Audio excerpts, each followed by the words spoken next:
बहुत समय की बात है। एक गांव में सोहन नाम का एक व्यक्ति रहता था।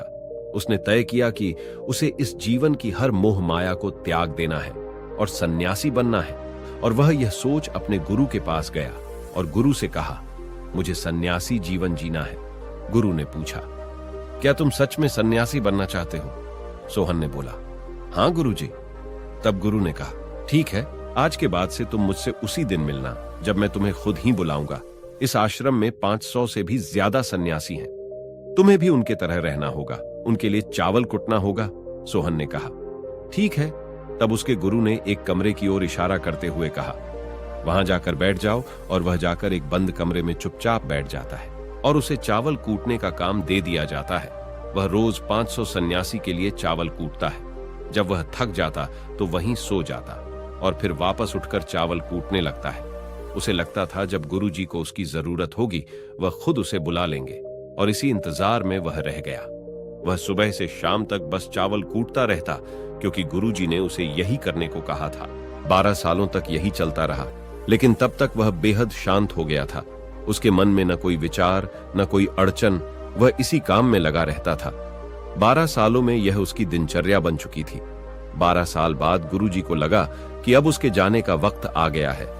उसने सब में यह घोषणा करवा दी कि जो भी मेरा उत्तराधिकारी बनना चाहता है वह रात में मेरे कमरे की दीवार को फांद कर आएगा और 4 पंक्ति लिख कर जाएगा।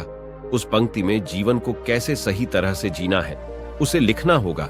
जीवन का सत्य लिखना होगा, लेकिन यह उसे स्वयं से लिखना है, खुद के अनुभव बताना है। सभी गुरु को मानते थे, उनके शिष्य थे, लेकिन सब उन्हें इस तरह धोखा नहीं देना चाहते थे।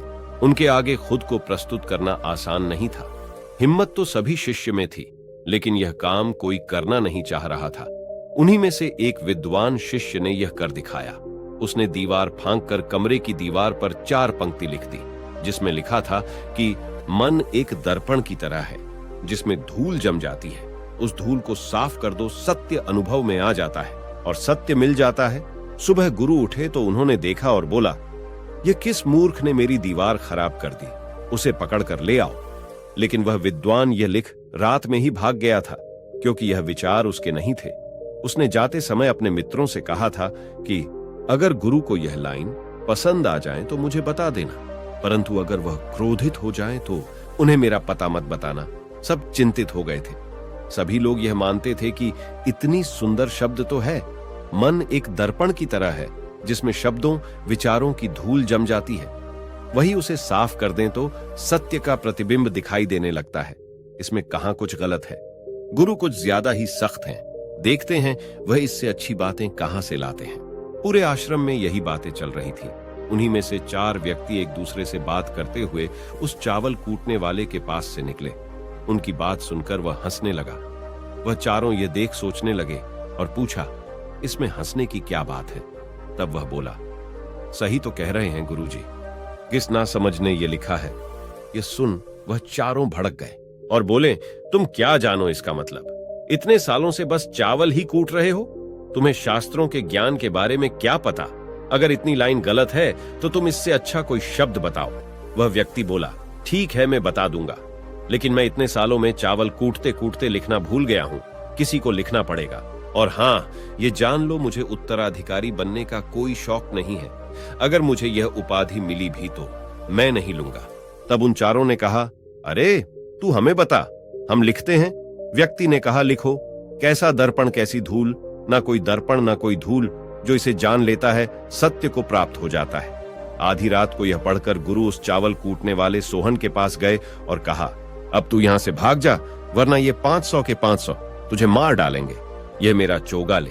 तू मेरा उत्तराधिकारी बनना चाहे या ना चाहे, इससे कोई फर्क नहीं पड़ता है, लेकिन मैंने तुझे ही अपना उत्तराधिकारी माना है। और अगर यह बात इन सबको पता चल गई तो यह बर्दाश्त नहीं कर पाएंगे कि एक चावल कूटने वाला उत्तराधिकारी कैसे बन गया। वह सत्य को प्राप्त हो गया, आत्मज्ञान को प्राप्त हो गया, और यह शास्त्र जानने वाले सर पीटते रह गए। इसीलिए तू यहां से दूर भाग जा। अतः एक बार गौतम बुद्ध ने भी अपने शिष्य से कहा था कि जब तुम्हारे अंदर भी विचार आना बंद हो जाएंगे, उस दिन तुम सत्य का अनुभव करोगे, खुद को, ब्राह्मण को समझ पाओगे। और यही बुद्धत्व प्राप्ति का पहला कदम है, मन को शांत करने का पहला तरीका, जो बोधि ग्रंथों में बताया गया है। वह है खुद के विचारों पर काम करना है। आपके अंदर क्या चल रहा है उसे अच्छी तरह समझना, न कि अपने विचारों को कहीं भी दबाना। ऐसा करना गलत है। मन भटकेगा, बार बार भटकेगा, लेकिन जब भी आपको ऐसा लगे आप तुरंत अपने विचारों का निरीक्षण करना शुरू कर दें। आप खुद कुछ समय बाद यह नोटिस करेंगे कि आप अपने विचारों को लंबे समय तक ऑब्जर्व करने लगे हो। हर तरह के अच्छे बुरे विचार आपके मन में आ रहे हैं, लेकिन आप उसके साथ किसी भी तरह की छेड़खानी नहीं करते हो। एक समय आने पर आप खुद के विचार पर आराम से कंट्रोल कर लेंगे। आप आने वाले कल या बीते कल की चिंता न करके अपने वर्तमान में जियोगे, जो अभी इस समय आपके सामने है।